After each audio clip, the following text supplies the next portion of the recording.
I'm Eric Murray, and I will be presenting this morning laws and regulations. And I also want to stress that this presentation is for training purposes only. I am retired from GDOT and I also work as a right-of-way consultant.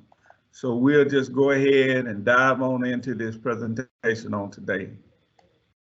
There are several laws and regulations that guide us when we are acquiring right-of-way. And some of the ones that are listed there is 23 CFR Part 710 Right-of-Way Program Administration. The one that deals with acquisition the most is 49 CFR Part 24, the Uniform Relocation Assistance and Real Property Act of 1970. And that's the one that we will discuss in detail. You also have the Official Code of Georgia, Title 32, Highway, Bridges, and Ferries, which is also, it mirrors the Uniform Act, which is 49 CFR Part 24.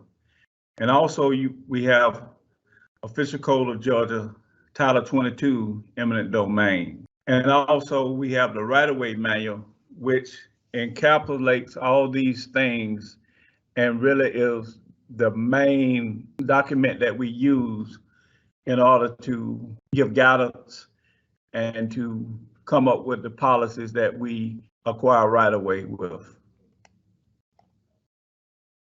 And it's interesting how laws and regulations came about. And as you see, the Fifth Amendment, and we remember the Fifth Amendment from when we look at crime shows and those type of things, because the Fifth Amendment states that no person shall be held to answer for a capital or otherwise infamous crime unless on a presentment or indictment of grand jury. It also says you have the right not to self-incriminate, and we always hear that, but at the end of the Fifth Amendment, it states something. And that statement is where the eminent domain comes from and our ability to acquire private property for public use. And it says, nor shall private property be taken for public use without just compensation. And so the powers that we operate on, they have been established by the Constitution of the United States. And there are also other laws and regulations that guide us, which we talked about just a few minutes earlier, and we'll talk about those more in detail. The purpose of the Uniform Act. The purpose of the Uniform Act is to encourage and to expedite the acquisition of real property by agreement with owners, to avoid litigation, to relieve congestion in the courts, to assure consistent and fair treatment of owners in the many federal programs, and to promote confidence in federal land acquisition practices. So what the Uniform Act does, it guides us in how we should proceed in acquiring right-of-way, and it also helps with us to maintain and make sure that we are consistent in the treatment of everyone. So the Uniform Act guides us in the things that we can do and the things that we cannot do. So the Uniform Act is very important. And not only do the Uniform Act is used in Georgia, but it's a federal program that's used in all 50 states. And some of the purposes of the Uniform Act are, it makes sure that when somebody is relocated, that they have decent, safe, and sanitary housing.